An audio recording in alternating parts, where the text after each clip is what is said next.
क्या धुरंधर the revenge जो आज सिनेमाघरों में रिलीज हुई है पब्लिक को धुरंधर की तरह पसंद आएगी?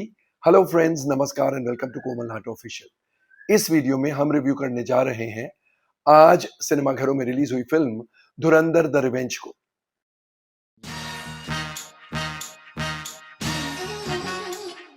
जैसे कि टाइटल सजेस्ट करता है और जैसे कि सबको पता है, Dhurandhar the revenge is a sequel to Dhurandhar. Dhurandhar जो पिछले साल यानी दिसंबर 2025 में रिलीज हुई थी।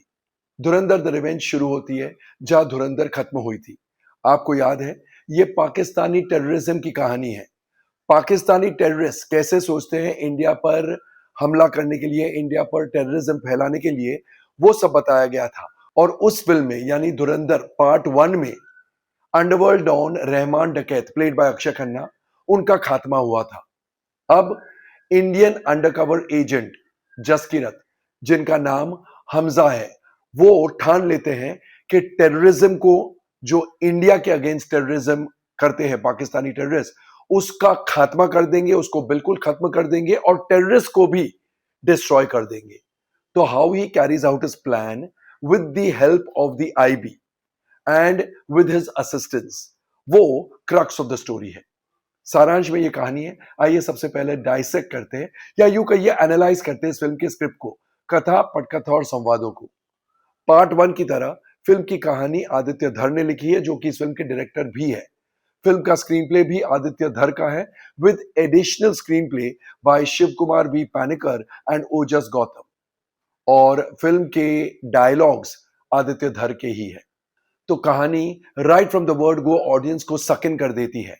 क्योंकि धुरंधर हाल ही में रिलीज हुई थी, 3 महीने से थोड़े ज्यादा समय पहले रिलीज हुई थी, ऑडियंस के माइंड में वो कहानी फ्रेश है और इसलिए इस कहानी को एक्सेप्ट करने में, इस कहानी को समझने में ऑडियंस को दिक्कत नहीं होती है।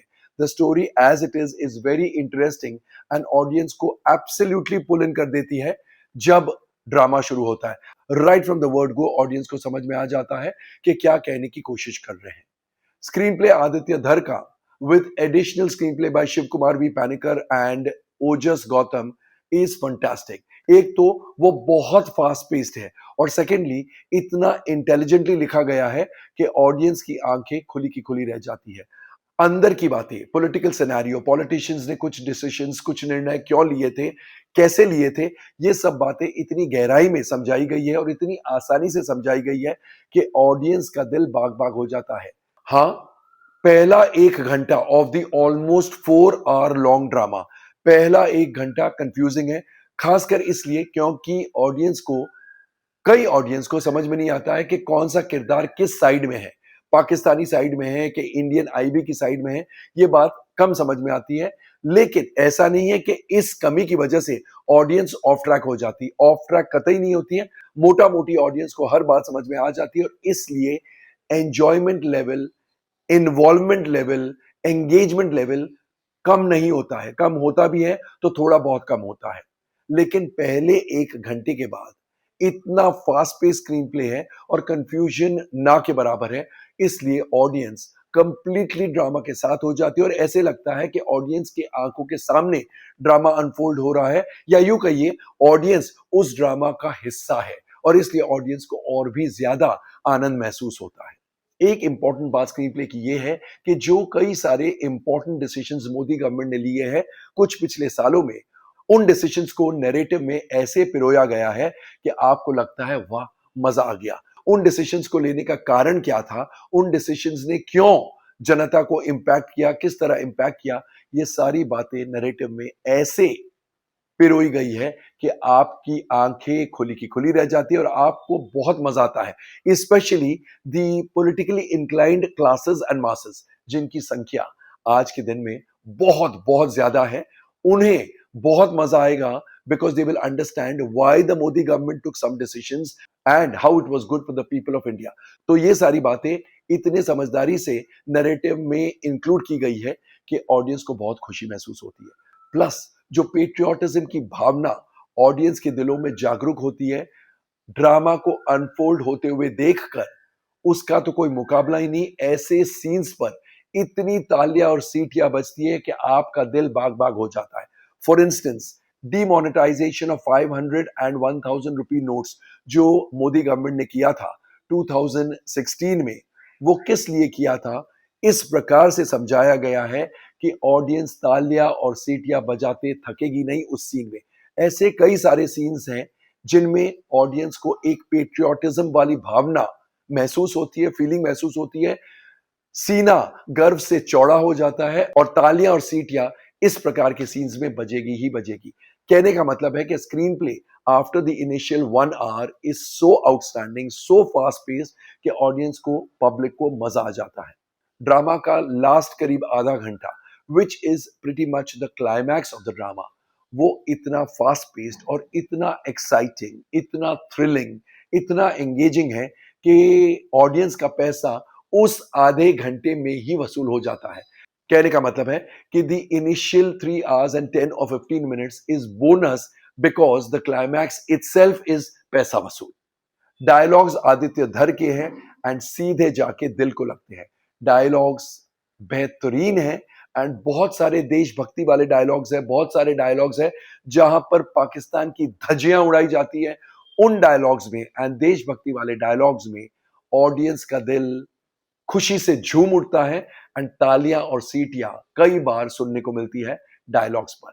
तो ये तो ही बात स्क्रिप्ट की। अब एक नजर डालते हैं एक्टर्स के परफॉर्मेंसेस पर। रणवीर सिंह ने हमजा उर्फ जसकीरत की भूमिका इतने प्यार से, इतने समझदारी से और इतने ठहराव से निभाई है कि आप उनकी तारीफ करते थकेंगे नहीं। He is in one word simply outstanding. This performance is worthy of many awards and please note ये रणवीर सिंह के अब तक के करियर का one of the best performances है and इसके लिए उनकी जितनी तारीफ की जाए उतनी कम है।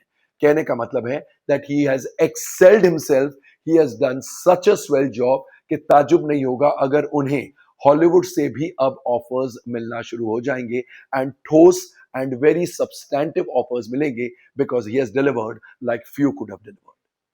अर्जुन रामपाल ने मेजर इकबाल की भूमिका बखूबी निभाई है। He is simply terrific in the role. एक सीन है जहां पर मेजर इकबाल यानी अर्जुन रामपाल अपने खुद के पिताजी की हत्या करते हैं। उस सीन में उनका परफॉर्मेंस, जब वो डायलॉग्स बोलते हैं और उनकी खुन्नस जाहिर करते हैं, वो सीन देखकर आपको लगता है wow, what an actor. Sanjay Dutt in a special appearance as SP Aslam Chaudhary is also very good, very impactful. R Madhavan जो IB चीफ अजय सान्याल की भूमिका निभा रहे हैं, he is outstanding. उनकी सबड्यूड एक्टिंग बेहतरीन है और उनके अथॉरिटी को अंडरलाइन करती है। That is the hallmark of a great actor. Sara Arjun in the role of Yalina छोटा रोल है लेकिन बहुत ही इंपैक्टफुल, बहुत ही इफेक्टिव परफॉर्मेंस है। Rakesh Bedi as Jameel Jamali is once again first rate. बस फर्क इतना है कि फर्स्ट पार्ट में यानी धुरंधर में उनकी कॉमेडी ने लोगों को खूब हंसाया। इस फिल्म में उनकी कॉमेडी कम है लेकिन जो भी कॉमेडी है मजेदार है, आउटस्टैंडिंग है, बहुत हंसाते हैं वो and otherwise also his performance is lovely. Danish Pandor as Uzair Baloch definitely makes his presence amply felt. Gaurav Gera जो आलम की भूमिका निभा रहे हैं, बहुत अच्छा काम किया है उन्होंने। मानव गोहिल जो सुशांत बंसल, आईबी चीफ के असिस्टेंट सुशांत बंसल का रोल प्ले कर रहे हैं, he stands his own. Raj Zutshi जो जनरल शमशाद हसन की भूमिका निभा रहे हैं, he is first rate. Udaybir Sandhu as Pinda is lovely.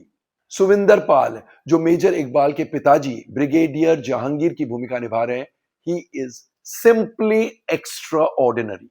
Dawood Ibrahim की भूमिका में दानिश इकबाल ने काम बेहतरीन किया है। रिजवान शाह की भूमिका में मुस्तफा अहमद चमकते हैं। Ashwin Dhar as Arshad Pappu and Ankit Sagar as Javed Khanani both lend terrific support. Sanjay Mehndiratta as Asif Ali Zardari is outstanding. Saleem Siddiqui जो आतिफ अहमद की भूमिका निभा रहे हैं, he is done a fine job. Yami Gautam एक छोटे से स्पेशल अपीयरेंस में